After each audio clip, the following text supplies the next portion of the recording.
All right, welcome everyone. This is a Viper Professional Training and Sport webinar. Today's date is Monday, August the 12th, 2019.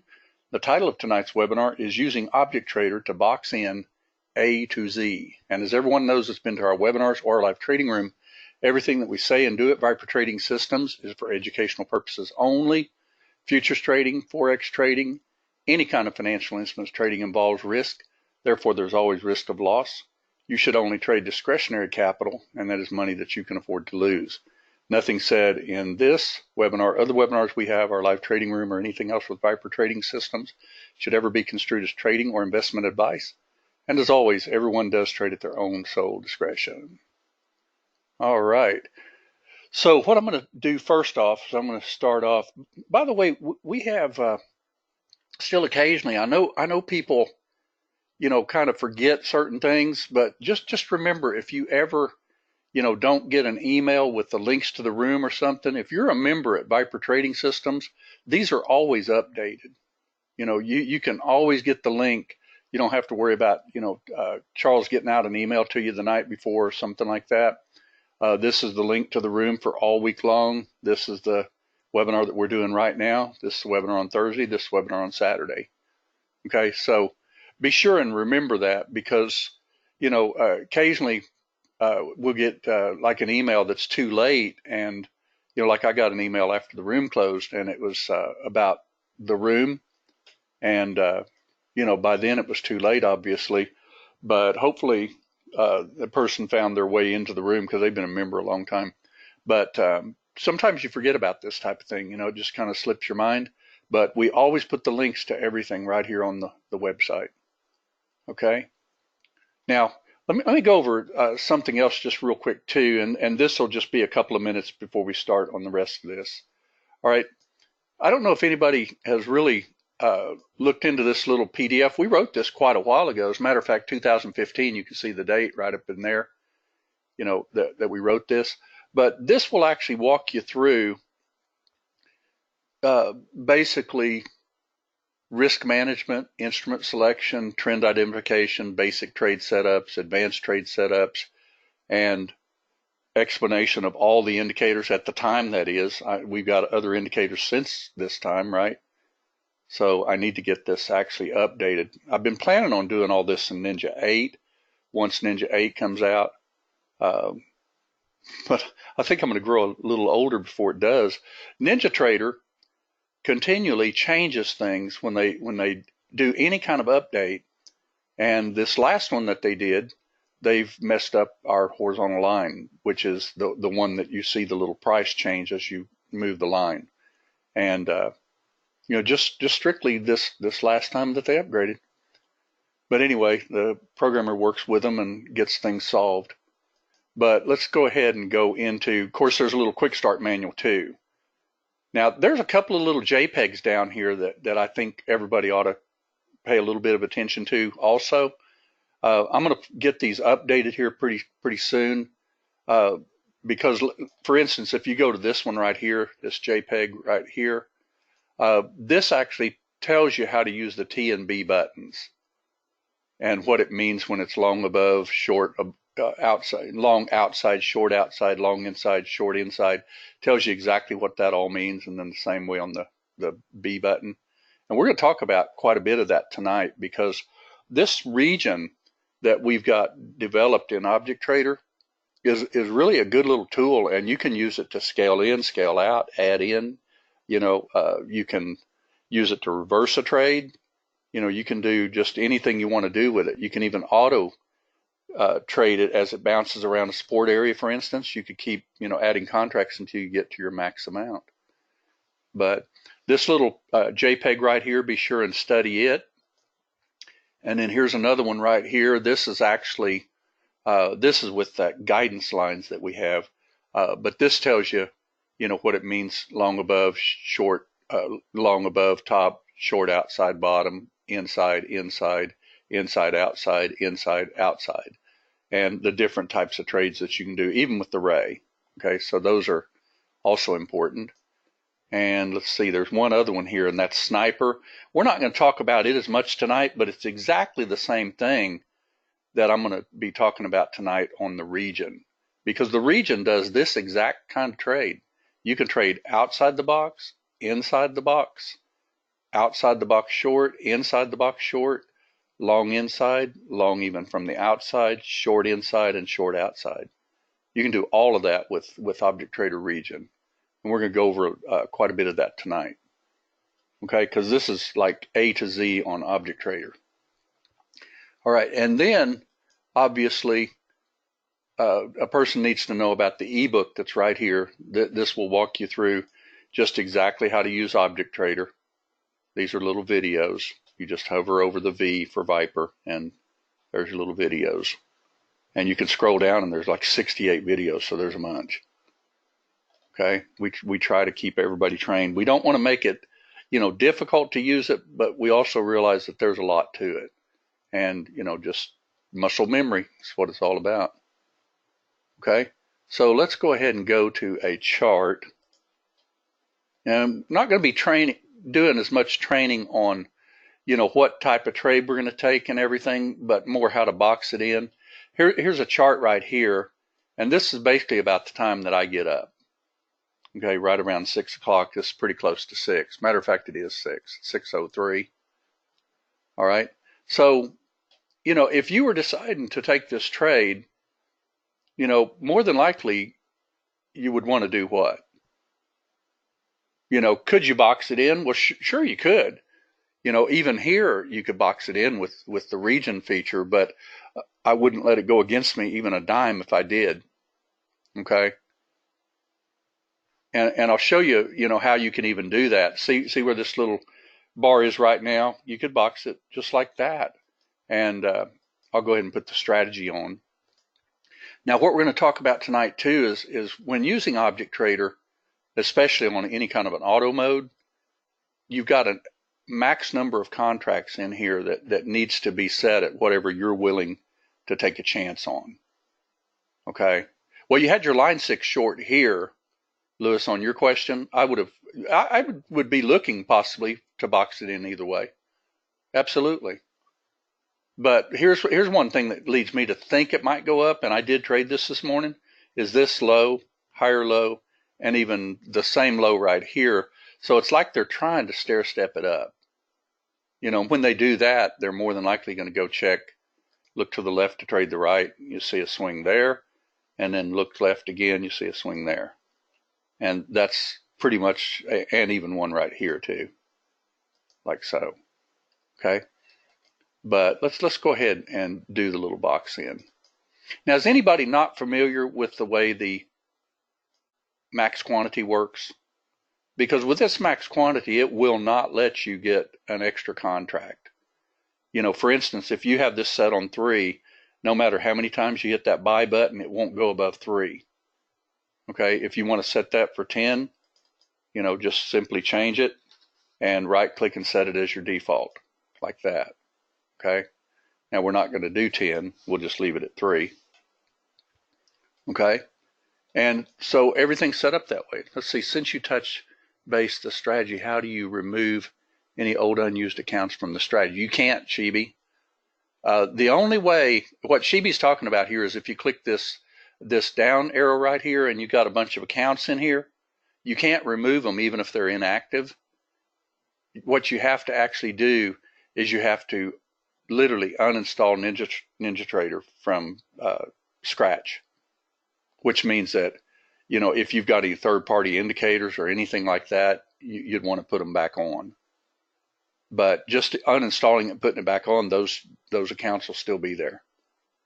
Why they do that is beyond me, but that is the way they do it.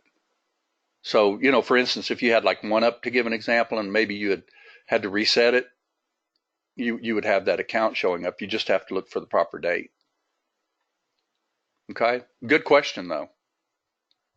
All right, so what we're going to do is we're going to put Object Trader on the chart. All right, we're going to put a region. Let's see where, if this was actually, see how that's even breaking that swing too. Let's go ahead and, now the way you do a region, so everybody knows, because I get calls all the time on this, and the way we've designed this new region is you just simply use the insert key. You don't have to use any enter key or anything like that like you used to. So when you hit insert, it's going to bring up that little box. Okay.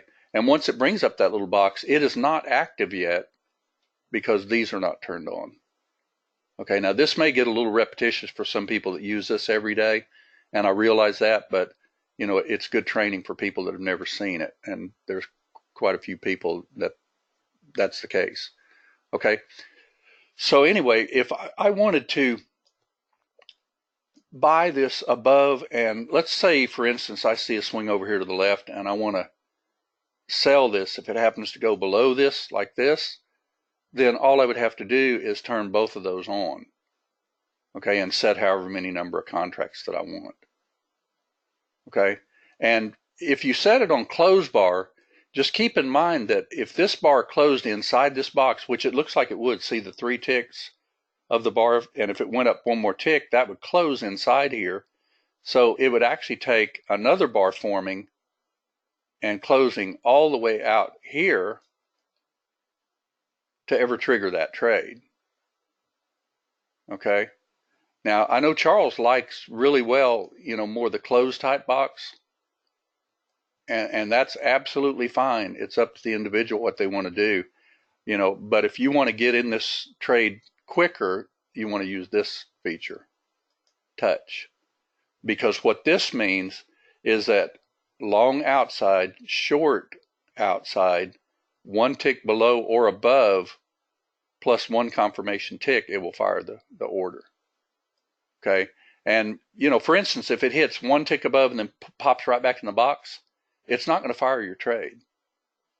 You know, I'd like to even set this up where this had a little box again, possibly, and you could even tell it you wanted, you know, 2 tick confirmation, or maybe, you know, 3 tick confirmation. You know, that way you don't get faked into a trade. But you can also do it this way. You can say, you know what, if this is going to fake me in, maybe I don't want to just get it 1 tick above. You can always set it for like, you know, 4 ticks above, and you know it has to actually go 4 plus 1 to ever get that trade, and the chance of getting wicked into a trade is a lot slimmer if you know, make your box. Like, just to give an example, on Friday there was a trade on gold, and Charles had mentioning boxing it in, and you know, it just went 1 bar out of the box and then the next bar turned around. That's when you want to get out, because as a rule, it's not going to go in your favor. You know, if they're going to break these things, they'll usually just shoot right out of them. And I found that to be the case. And for instance, if you put your stop way under here and you got in like way up here or here, you're still risking quite a bit of money. So, you know, if this was to actually pop out of that box and go back in it, you can always get out. Now, this is a breakout trade though. Okay. Your best trade would be if this was to do like we teach. You know, here's an area right here that it needs to thrust above, right? So what I would want to happen to this chart would be for this to pop up, you know, change our background green, pull back, kiss, and then take off again. And that's what you'd be looking for. And for this mid-band to step up. Okay. That would be the type of trade I'd be looking for. Okay. But if you do want to, you know, take something like this, what I'd recommend doing would be, you know, box it in and then don't let it go against you. You know, matter of fact, let's just try it and see if it will do it. And we've got it set for 2 ticks under to the downside if it happens to pull underneath it. So let's see what it does. Let's go ahead and do 2, and we'll just watch it. All right, see, it's right at the top. There you are, you're in the trade.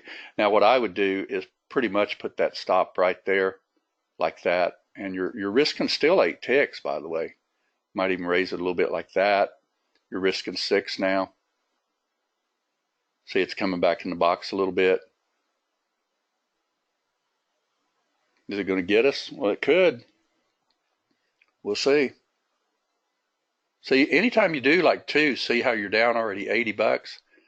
Now, when I trade this, when I get out of a box like that, I usually put my stop right underneath the swing. See the little micro swing? Like that. Now, what if you wanted to add to this trade if it happens to pop above that box? See how I did that? I just turned that back on. That's all you have to do with that. Okay? And by the way, I would probably, more than likely, I'd be probably taking one of these puppies off, 2 of them even like that. That way you save some of your coin, because it is hitting like a phantom area like Lewis was talking about. And I'd probably put my stop just right underneath there. And there you're out. And you made 50 bucks. Actually, you made 35 because you actually gave up, $15 in commissions. But look at the trade that's setting up on it. See how it thrust up? It is a trend change, by the way. You can see it. See the green background? We're looking for what? Well, we're looking for the thrust up, the pullback. Let's get this out of the way for just a second. The pullback and then the thrust up again. So what you can do with Object Trader is be ready to take that trade by simply bringing your little region down. We're going to come down to mid-band like so. Look to the left to trade the right. There's a little area that you can clearly see that it went thrust, retrace, double topped and then it went down. So that's an area that I haven't checked yet. All right, and you can even set this for, turn that off, turn this on, and see if you can get down to the bottom of this little region right here and see if you can get a trade. Okay. Now what you can also do is you don't have to turn this on yet until you see an actual box form. Okay, well, we already got it. We're stuck.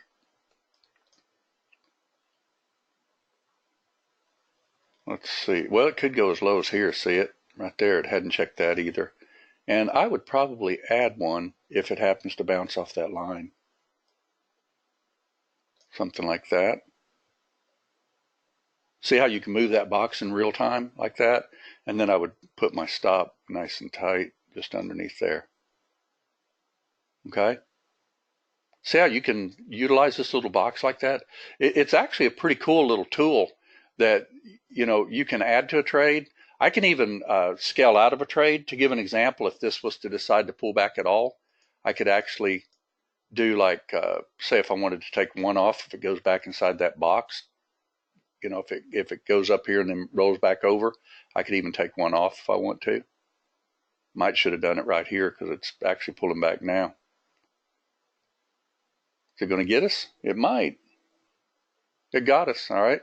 Let's see here. We'll go ahead and go one more time and we'll box it in. We're right at support. And let's go ahead and turn on our auto. By turning on auto, what that will do, that will go to a maximum of 3 contracts. Okay. And once it goes to 3 contracts, it won't go to any more because we've got it set at that. All right, see how that's trying to stair step a little bit right off our swing. We kind of expected that. There's 2. And we're going to tighten our stop here in just a second because that's way down there. I'm not going to leave it at 15. But it's got to pop up above that mid-band before I'm going to move it. Yeah, that's good. All right. See that right there, how you can do that? And notice now that you're in 3, all right? Of course, with Object Trader, you can move a target or you could take some coin. And by the way, if you move your box, you could even add again. For instance, if I wanted to go ahead and add inside that box, I can just move my box accordingly. All right, maybe I want it just at the bottom instead. So I turn that off. And we didn't get our 3rd one. Let's see if we can get our 3rd one. Yeah, we missed it. That's right. Everybody see how you can do that, though? What if I want to scale out of one? Now, I'm not saying you would because this is a pretty good trade so far and you're up 200 anyway. But what if you wanted to scale out of one, if this happens to go back below line 6, even touching it, you can do that. See, because I've got this set to now scale out. Well, we're actually only in 1, so that would flatten us. Watch and see if it flattens us. Didn't go 2 in, did it? then I'd probably put it just under the swing, like so. See, and let's go ahead. We'll add one if that bar tries to close. And by the way, we could do that with the box even. Flip it around. See, like so.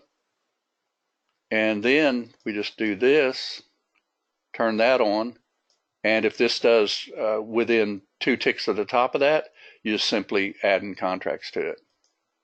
Let's see, what makes you determine, for example, of your long then to scale out? Well, Lewis, I was just showing how to do it, not so much. This is not as much about trading this as it is about showing you how to use the box. But we are going to trade it still. But basically, I wouldn't be scaling out of this. Matter of fact, remember, I actually got in this trade down in here this morning, and I added to my trade, and my average was 96 when this thing just blew up like crazy.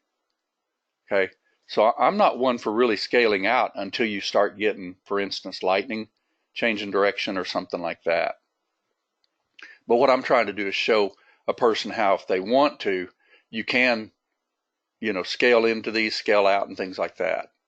Okay, now we can't go any more than 3 contracts, or we could simply turn this back on if we wanted another contract. Okay, let's go ahead and tighten our stop now that I can see that swing right there should hold. And this one really technically should now, just under there. Okay, but the region, see, the thing about this region and the way we designed it, and let me pause this for just a second because I want to show some things and show you how we designed this. Basically, a region is just simply a box. We didn't call it a box. For some reason, we called it a region. And that truthfully is what it is. That's a region. This is the top portion of your region, right up here. And we'll just say T for top.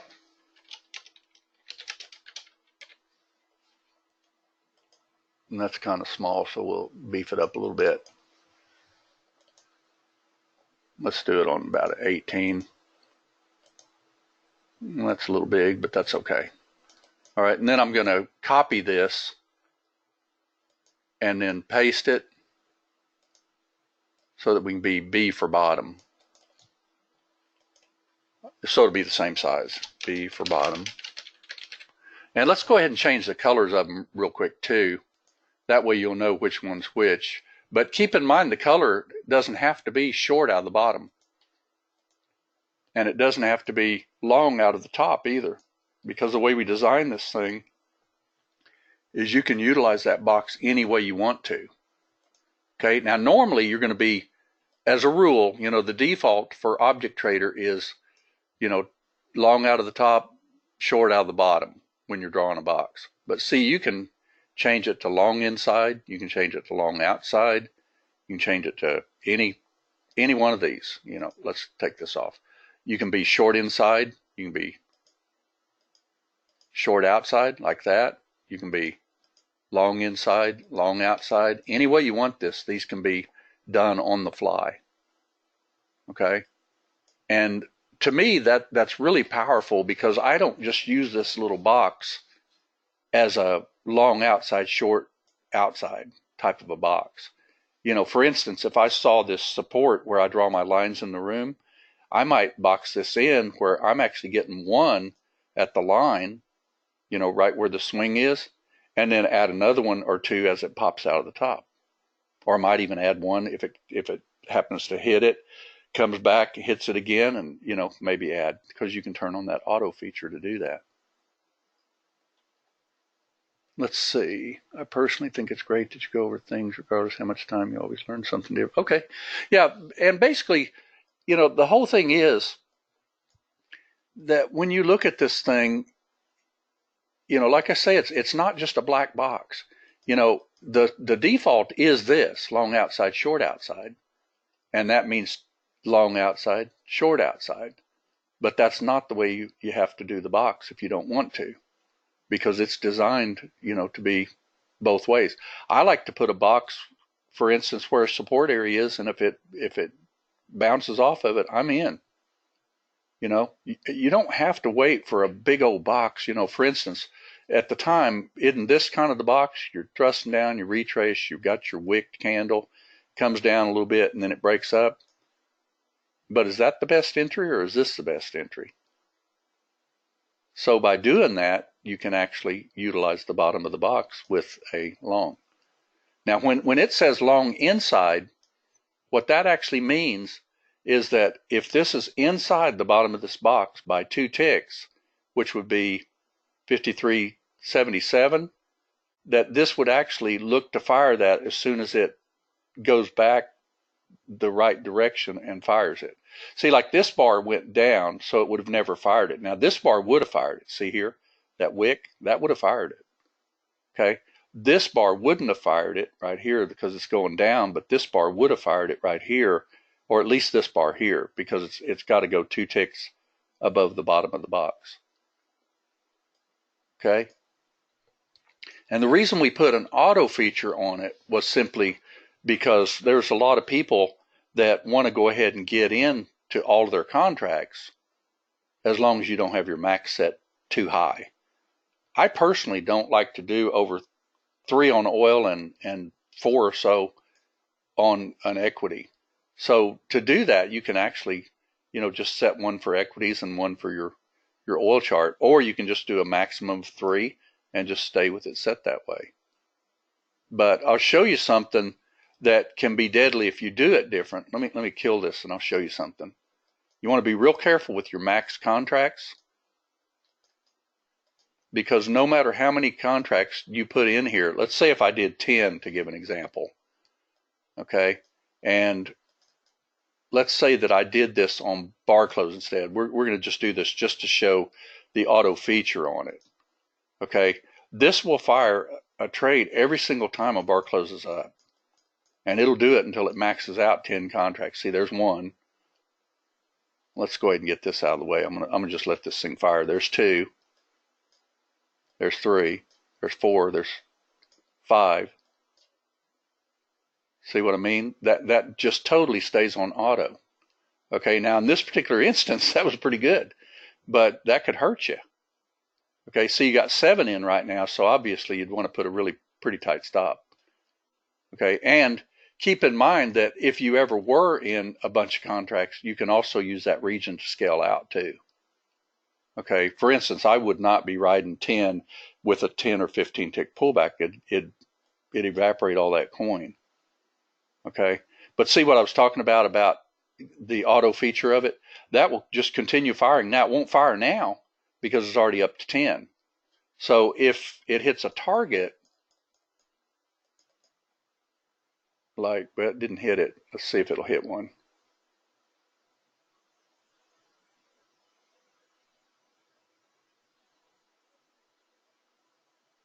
You'll see it go to 9, for instance. If it does it, let's see. There it is. All right, see how it's at 7 right now? Now, if a bar goes up, it's going to still add again. See there? 8, 9. And then if you get another bar up, it'll go 10. See? So that's what we're saying about that auto feature on here. You want to be really careful with it, okay? Because, for instance, this turned out to be a great uptrend this morning, and you could have used that feature, but I don't ever trade that on oil. I mean, if they spiked that 40 ticks, you'd lose your account in Top Step or OneUp in a heartbeat. So, the whole idea of why we did this feature on here was simply so that people could basically set their max quantity the way they want it. Okay, now if you like 4 or 2, or even 1 as far as that goes, that just simply means it won't fire any more than that. If I set this for 3, no matter what I do on that auto trader, you'll see it. I'll just go ahead and fire some just for the fun of it. Buy, buy, buy. Whoop, trying to buy, can't buy. See there? It knows that we've only got a max contracts of 3. Okay? So again, that's pretty important, because this could just as easily have hit you for, a loss if this happened to be going sideways or something like that. So the only reason we put auto on here was for people that wanted to, for instance, if you got a box in and you wanted to add a contract and maybe add another one, if a bar closed up, that's usually going your way, by the way. It's when you get into a trade and let's say that you boxed it here, just to give an example. Let's just pretend that you had been up and you saw this right in here. You saw it go up and it's trying to do a phantom, so you boxed it in, maybe like that. Okay. And you got in, you're pretty good, and you're back at cost, you're still okay. That one turned out to be good. But what if you boxed it in more like this instead? See, because you didn't see this on the side. So what if you boxed a big old box like that and you barely get in the trade and then they're back in your face? Okay, that's what you want to be careful of. Let's see, Lewis, is the setup used if you aren't sure if it's going long or short for the most part? Well, you mean the default? The actual default of it? Well, the reason it defaults at that, let me just show you. Let's kill this trade for just a second. Let me show you how this is set up on Object Trader. Okay, notice on here that you have start long enabled, start short enabled, start reverse. That's your little LE, SE, and RE buttons. Okay, and then you have your auto disable on reverse. You've got auto order enabled. You can even turn that on. I wouldn't recommend it. Exit on close, you can even, set up automatically, where all your trades will be exit on close. Required trend would be more for stealth or something like that. And let's see if there's anything else here. Basically your targets and all that. No, I mean, when it defaults, it's going to default automatically to that setting. That's just the way we did on Object Trader. So when you first put it on, it's going to just automatically be short outside, long outside. So top button long, bottom button short. Okay. But if you're in a good trend like this right here, for instance, do you really want to go short on that? You just turn that off. Or turn it to this instead. Like long inside. For instance, if this was to come down here, it looks like it already has to me. But if it even came down to like this area right here, maybe you'd want to put a little box on it and see if you could get a trade. Very possibly, right? And let's see what it hadn't checked. Well, it hadn't really checked here yet either. See, it wicked it. So a lot of times when they wick it, they'll probably check it again. Let's see what they did. We traded this morning, I'm pretty sure. See what it does. See, there's a little mid-band type kiss type trade. Remember, I actually called that. No, this one I didn't call in the room here. It was actually higher. I got this trade this morning though. But you can also see that you could easily box this in. See your little down candles, up candle, box it in. And again, you don't let it go against you. Because the whole thing is, if you do like multiple contracts at all, you don't really want to say, okay, I'm going to let this go all the way to here, and I'm going to get in here, and I'll put my stop way down here. Or think, well, maybe I'll just keep it at phantom. You don't want to do that, because if you do it with one contract, that's not so bad, because you might feel, $300 worth of heat, but with 3 contracts, you're going to feel $1,000 worth of heat. Okay? So that's why we believe in, if they happen to get you in a box, just don't let it go back against you. Now, I'd be probably looking for a little trade right through there. Could you actually box that?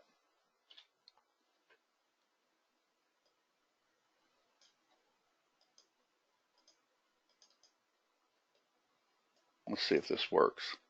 It's coming right on top of a little swing that I like. And then and by the way, you can even resize your box. Okay. Now, if this is going to head up, we don't expect it to take this out, right? Because it just simply checks support over here on the left. And obviously, if it's going to head up, it needs a higher low. So let's see if we can do that little rule of thumb. If this pops out of this box with a touch +2, I'm not going to let it go back inside the box. And usually you can do that with like like a bar, or even, part of a bar.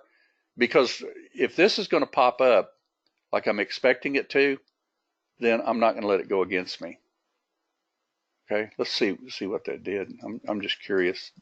This isn't the trade we took in the room this morning, but it's a typical trade. There you go. Now you could turn that back on if you wanted any more contracts.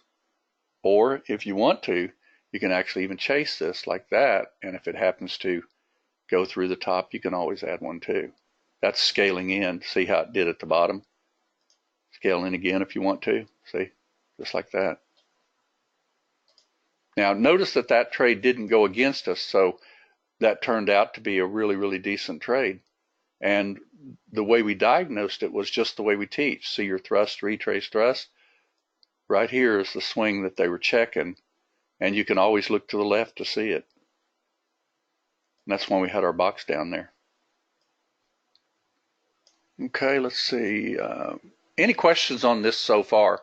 Because, like I say, the beauty of Object Trader and the fact that you can actually use the region any way you want to, is pretty good. All right. Now, one thing you can also do, of course, anytime you get in trade, we haven't talked about trail stops. I think Charles's whole webinar on Saturdays about trail stops. But see this line 6 right here? Just turn on line 6, -3, enable, engage, exit on close. And if that comes down below line 6 by 3 ticks, I could be out of that trade, but I could still ride both of these contracts if I wanted to. Okay? But I could also use my little box to scale out too. For instance, let's don't use our trail stop. Let's go ahead and bring our trail back down, and I'll show you how to scale out of this with a box. Let's say that you wanted to get out of this trade if it happens to go 2 ticks.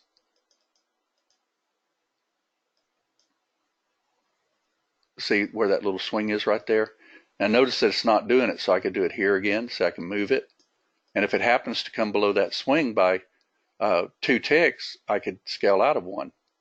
See, because I can use my box. This is like bracketing in a trade, or even scaling out, scaling in, adding to, subtracting. You can do anything you want with this thing. Let's see what it did there. Just curious, because this was close to the open and you could do it again. See that little swing right there? So if it comes down below it, we could always get out of one. If it pops up, we'll bring it here instead. Good enough. And didn't get scaled out yet. Looks like you might though. Watch how it'll scale out in real time if this doesn't pop up. It looks like it's popping up. You still got the same support. They didn't pop up enough to give you a swing. There's a swing. See how you can scale out of this thing like this? I can just keep riding this thing all I want, but and keep in mind you could do lightning also, but you can use the box to scale out if you want. See, I've got 2 contracts in, and if it goes down below that swing by 2 ticks, it would scale out of one. And then what if I wanted to scale out of another one? If it happens to break, it looks like it might. Not yet. That thing was on fire, wasn't it?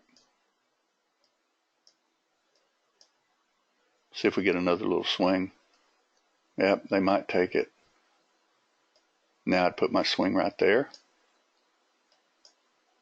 For scaling out. But let me slow this down for a second and show you something else you could do too. You can actually, if you wanted to, you could actually put it here instead, and then here instead. See how it's like that?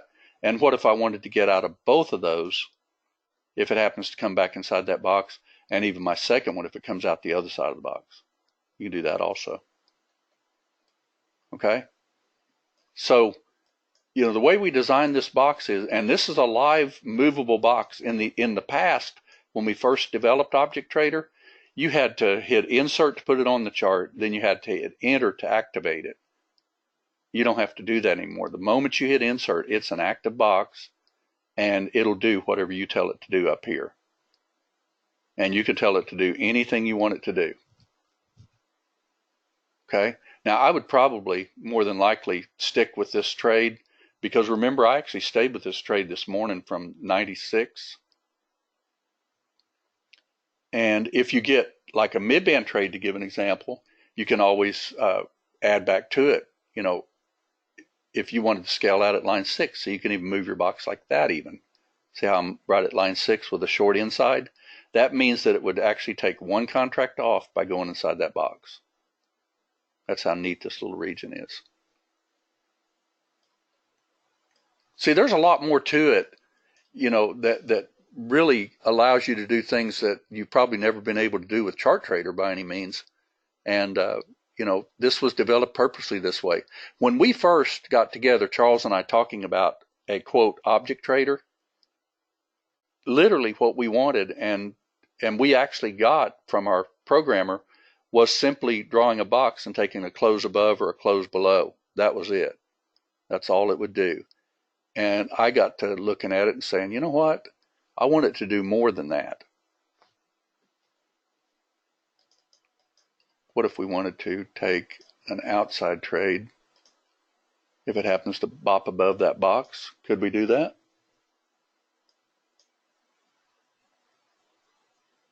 And we'll box it in. We'll see. 2 ticks out. Will it get it? If not, we'll go down.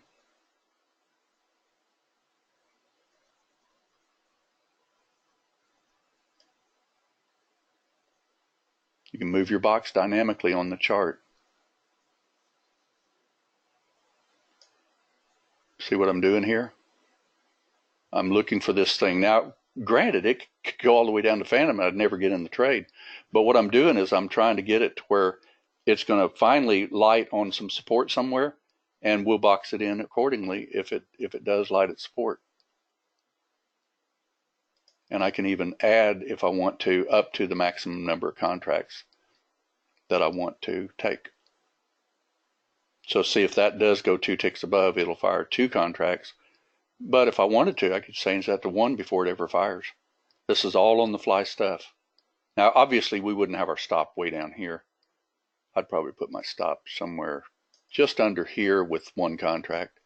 Let it give a little bit of wiggle room. And what if we wanted to add 1 more if it happens to touch the top of that box plus 2 ticks? See there how easy that is to scale in? That's why I like when we first added the auto feature to this, I saw immediately that we would have to add a max quantity to it, because I was telling my programmer, I said, wow, if we turn on auto and if it oscillates around the top of that box, it's going to fire 1 million contracts.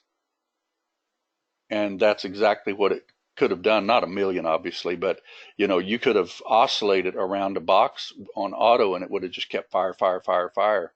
But with this auto feature on it, it doesn't do that, because we made it to where you can tell it how many contracts you want it to do.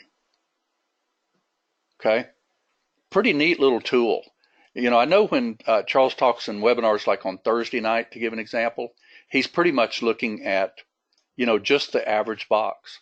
But what I wanted to do tonight was to show you a little bit more than the average box, that you can actually see how to use these, because this was pretty smart of our programmer to actually come up with some of this stuff. You know, I would give him the ideas and then he would go, okay, let me work with this. I'd give him another idea and he'd go, well, let me work with this. And truthfully, this was before he got married and had 2 kids. He was a whole lot easier to get things done. We literally had Object Trader built in 2 months. And now it takes almost like a year to get things done to it now, which, you know, he's the only one that can do it. I've talked to other people, and for $50,000, they won't do it. You know, I talked to one guy and he said, I just don't know how to do that. Somebody else wrote it. So, you know, we're kind of stuck with the guy that wrote it. Let's see, Rick, how much do you think you, what now? Oh, that I've spent? Well, Charles and I actually went in together on Object Trader back when it was first designed. And we both put $2,000 out of our own pockets into it for the very first iteration of it. And that's all that he's ever done. He didn't want to go any further with it. I went right off the bat to bar close. After that, we went to Ray. After that, we went to Sniper. After that, we went to Stealth and Lightning 1 and 2, and then Wedge. And this is all stuff that I've personally done. And it's been a lot of out of pocket, believe me. Every time I get something done, it's 2,000 here, 1,000 here, 1,500 here. It adds up. I haven't even looked at it because my wife would probably go, "What are you doing?" Because we don't charge any extra for it. I mean, like this indicator, to give an example, right here. That little indicator cost me almost $2,000. But I felt it was a good indicator, to give an example. Long trade right here. Should flash, but it won't. I know why. Let me show you. I was helping somebody today, and I'll show you. On your alerts,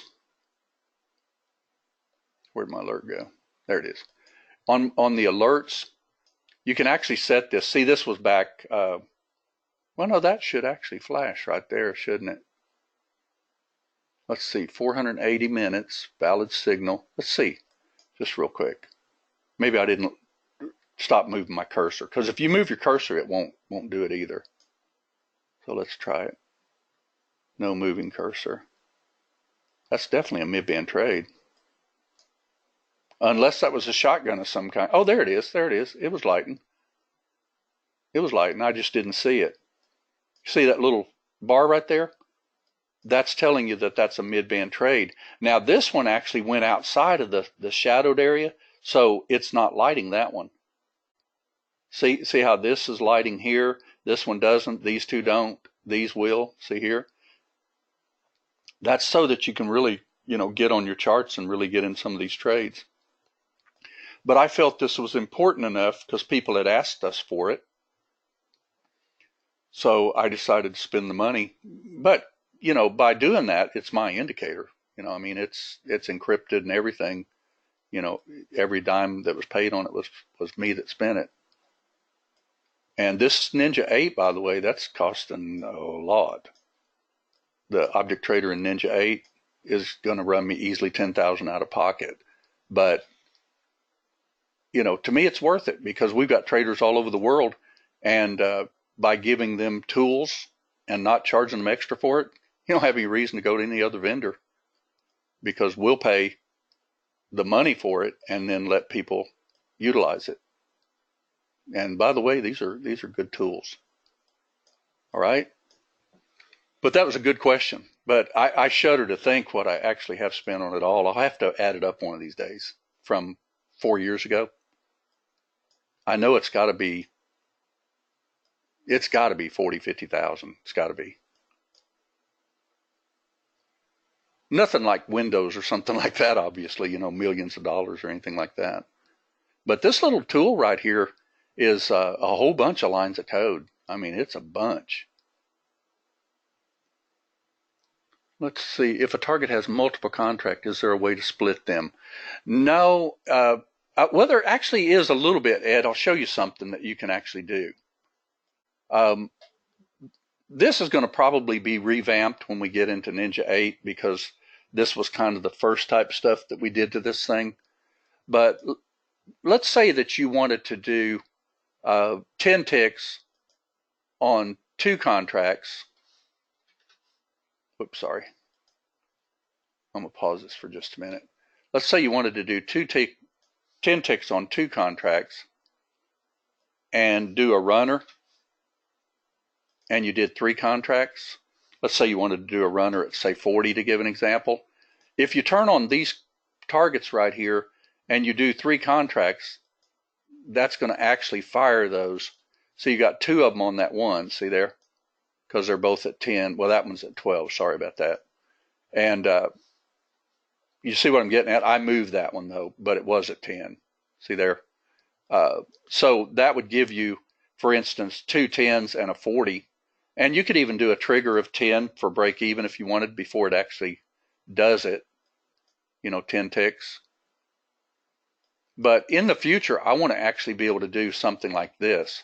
I want to be able to do one time and then double click the line and actually split it up. That is coming, but it's going to have to come after ObjectTrader 8 comes out.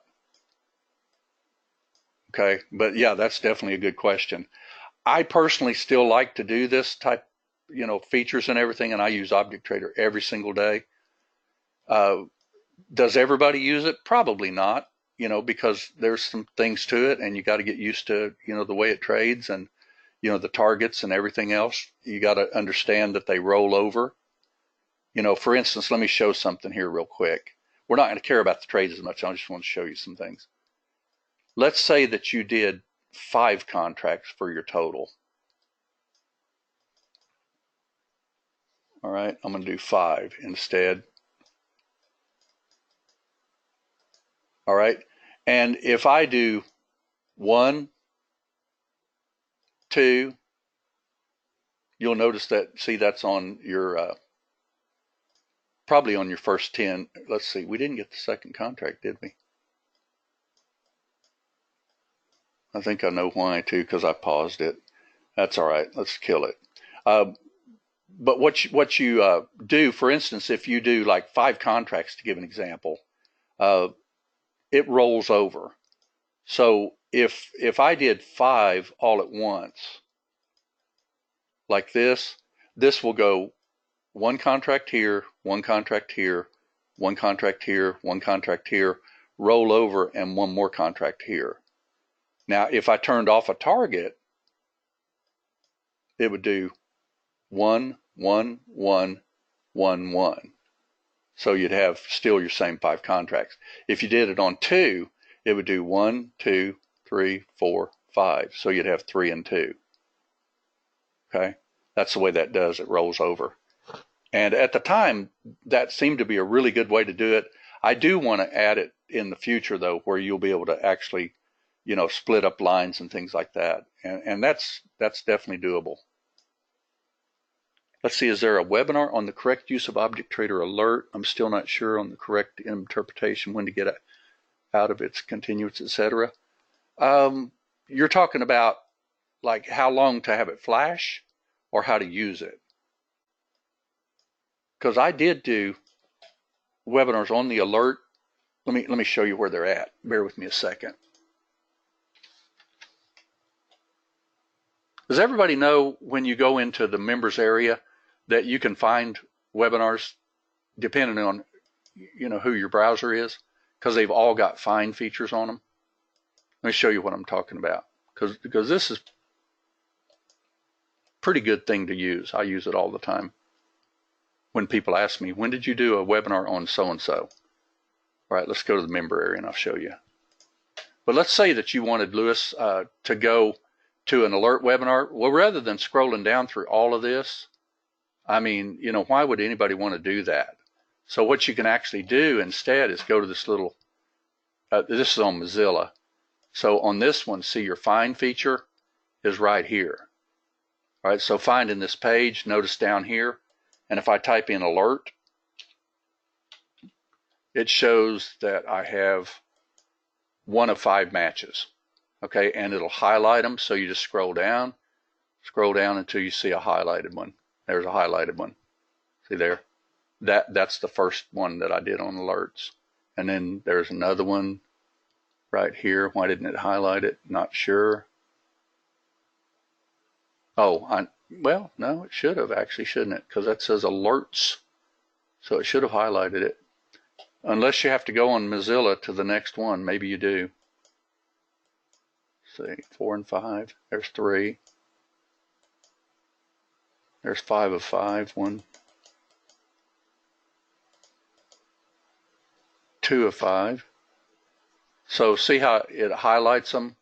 But evidently it just highlights them on Mozilla just one at a time. That's kind of stupid. Anyway, I didn't know that. On Edge it doesn't do that, and on Google it doesn't do that. But see how that's just highlighting 2 of 5?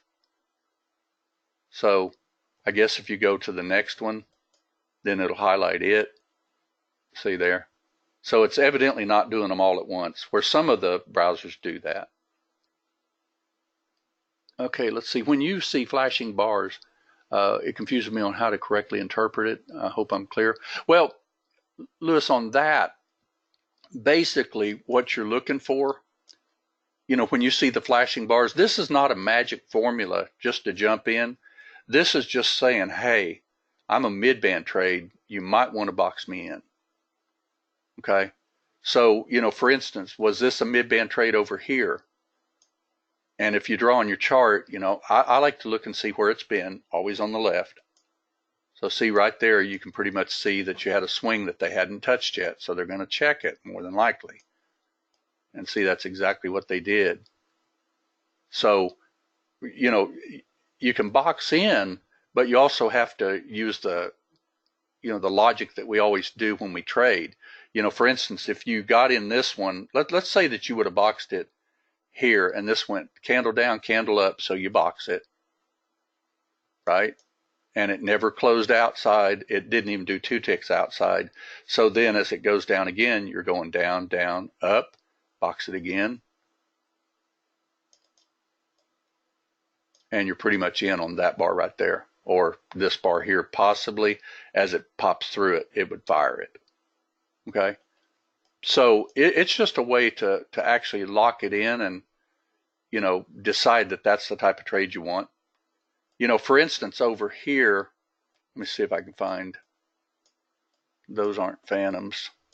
There's good mid-band trades right there, by the way. Mid-band trades. Mid-band trades. I mean, I love them as far as that goes, because just to give an example, but I can see them without this alert. I mean, I don't technically need the alert, but you can use it if you want. Now, this is too far back, so what I'm going to do is change the indicator to a day so you can see that flash. Change that to 1440. I'll even change it to 14,000. That way it really shows. And then we'll go to that one. So if you turn this on and you're looking at this in real time, when did this actually technically change trends? Well, it's taken out Lightning 3 over here. Phantom worked, but then it took it out, changed the background to red. So, the way we teach, this is looking for a mid-band type trade. Okay, so you're looking, you're boxing, and you get your trade, right?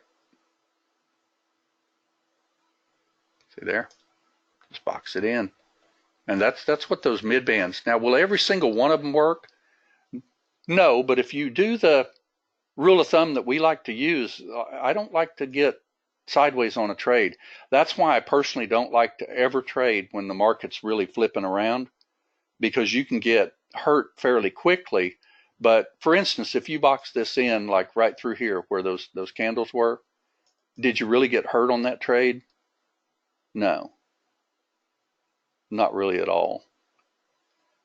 Matter of fact, let's see when the bar actually closed outside it. That bar closed outside it, but that was wicked right there.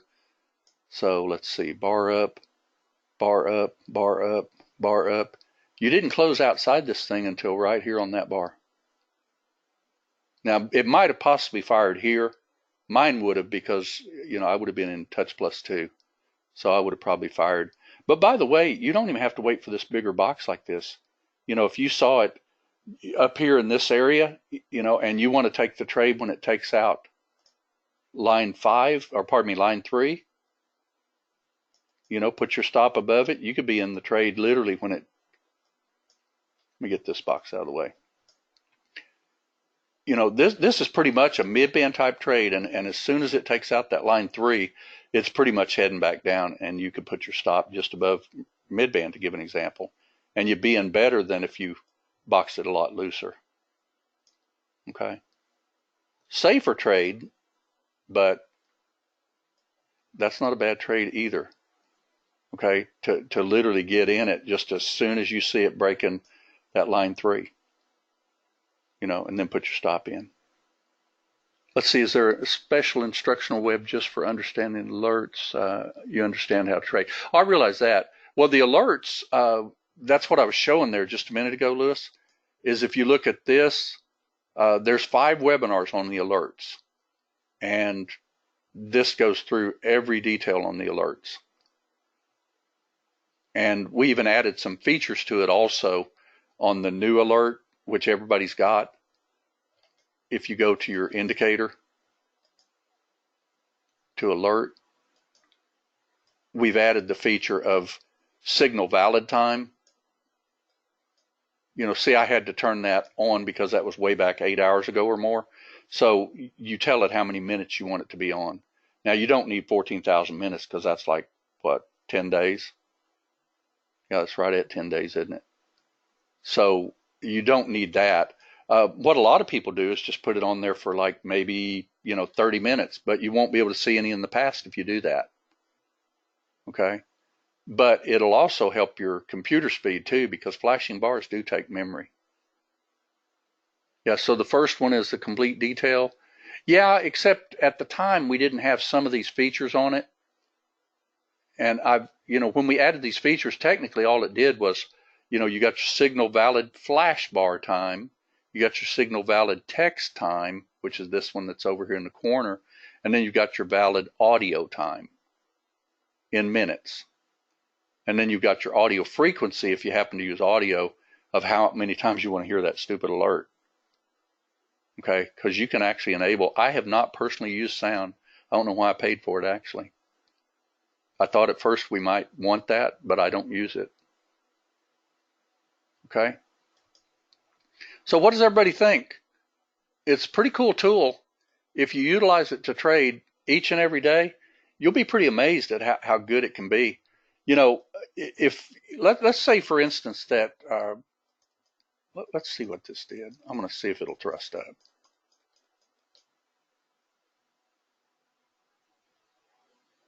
There's a thrust up. There's a little pullback right into support too, isn't there? Right in through there. Could you actually take that trade again right in there? See it thrust up above it and come back and kiss it? Then box it in.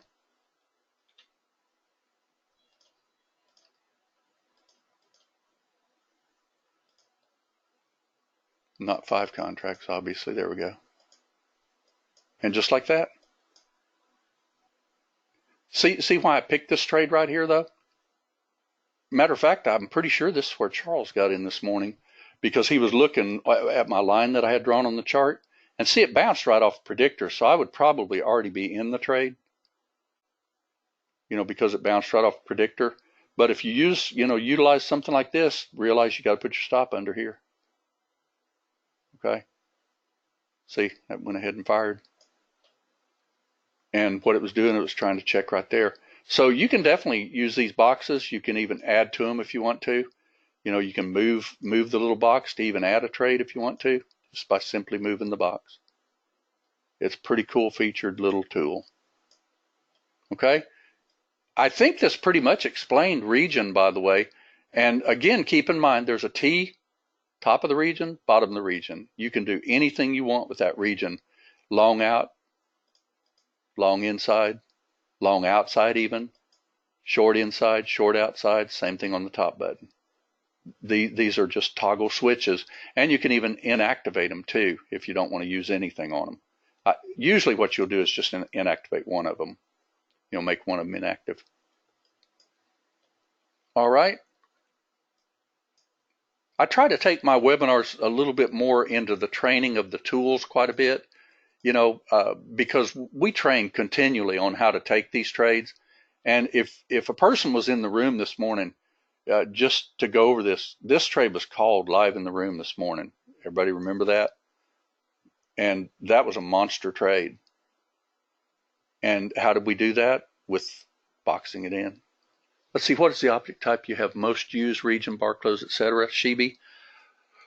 Well, if you learn, to where you can actually see the trade, you can actually use this also. So what I do is, in my mind, I draw a lot of times I draw them on the charts, and if I see them touch my line, I'll fire market order even if I don't have time to get the region set up. But you'll need to kind of teach yourself certain things like that, because, using the little box and things like that pays off pretty well. Okay, but there's times where, if I'm drawing on the chart and I see a trade setting up and I don't have time to do it, I might go ahead and just jump in and say, you know what, I'm going to just go ahead and add one. Or, I might look at this little swing right here and say, you know what, if it comes down to that, I'm going to add one. You could use your box like that, inside, long, touch inside, and if it does it, you could get in. Can you do an auto mid-bend with just the bars flashing? Well, Gord, on your question, that's something that in Ninja 8 we'll probably try to work on, because here's something, what I'd like to actually do would be to have the box, start just drawing right in this little sweet mid-band area, but then automatically watch the swings and kind of position itself.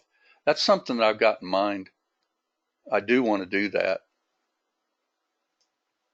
But as long as we can actually, call these great trades in that room and everything, just utilize this tool, we can all get pretty nicely green. And that's the whole idea of these tools that we've developed. And Object Trader came a long ways, because, this wasn't even part of it. The trend stop, the lightning stop, the targets and stops. We didn't used to have exit on close. That was my idea. I added it to it. Exit on close is a neat feature too, because that keeps you from getting wicked out of a trade. So, it's just a matter of, like anything, learning something. You just got to, kind of basically, put it to muscle memory, and pretty soon it all starts clicking. But, if a person wants to do just exactly like, Charles teaches in every single webinar that he does, you could use this little region right here and strictly wait for the mid-band type trades. Don't go for the outer ones. Well, this is still a mid-band trade here, by the way. That's still a mid-band trade in my opinion right there. But Phantom's deeper, and I know that he doesn't like those as well. I personally love them, because that little trade, to give an example right there, if you were at your computer at 1302 at line 1 with 2 contracts, was a $300 trade. So, those things pay off. There's another one. So Phantom trades do pay off. All right. Thanks everybody for coming. Hope you enjoyed it. And tonight's webinar was A to Z on using Object Trader Region. And I think I covered it pretty well, but if anybody has any questions at all, just ask them tomorrow in the room. I'll be happy to answer them.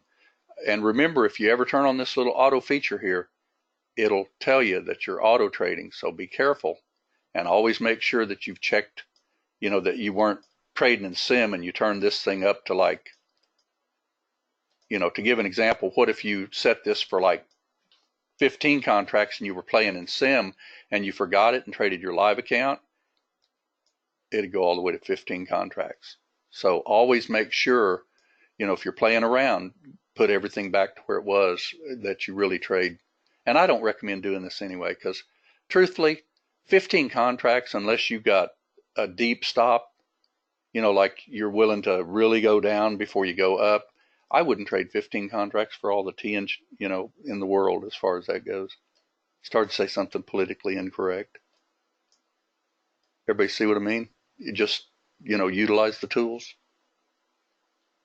All right. Thanks everybody for coming. Hope you enjoyed it. Tomorrow morning, we're going to trade this. And keep in mind with what oil did today, we'll be watching it again tomorrow, because oil is really trying to slip its way back up to that 60 area again.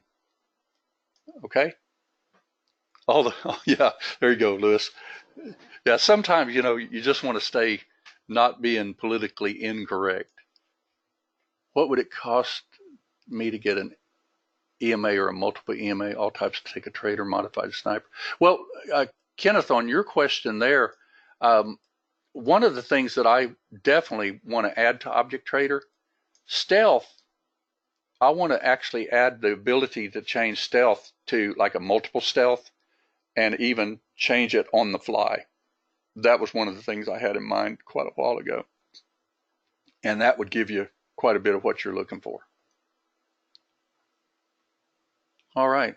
And keep in mind one thing, though, that if a person waits for these mid-band trades and these phantom trades that I teach, and these minimum criteria type trades, you can make money trading. And everybody doesn't have to just get super wealthy every single day. I mean, did this turn out to be a great day? Yeah, Linda even got funded on her Top Step because she was in this little puppy way down here. At 96 was her average. And I told her just go for it. We wanted to get her finished up, funded and everything. And you clearly see some resistance areas, and it hit its head at it a little bit. You take some off, you ride your runner. And that's what she did. Well, she's picked up trading pretty quickly, Lewis, but I'll be truthful about that. I don't like to be anything but transparent. She's pretty much, got somebody that can really draw on those charts and show her the trade. So, would she be able to do it if I was to all of a sudden be gone? Not yet. I think she's getting there, but, she's like anybody that's starting out, before she started this, she didn't even know what long and short was. We deal with people all the time that will get into a chart for the first time and they don't even know what a long and short button is and, why you're taking a short or anything. And that's what we do, is we teach people from scratch how to trade. All right. Thanks everybody for coming. Hope you enjoyed it. And, we did awesome in that room this morning, just like we try to do every day. And I'll always be right up front with you, and I'll get these trades drawn on the charts ahead of time. That way we can all take advantage of them. All right.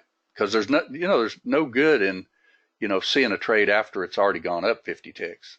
That's why when Charles and I called that trade on YM this morning for 68 ticks, that was spot on, and we just, you just boxed it in, And like I said, I didn't even personally take it.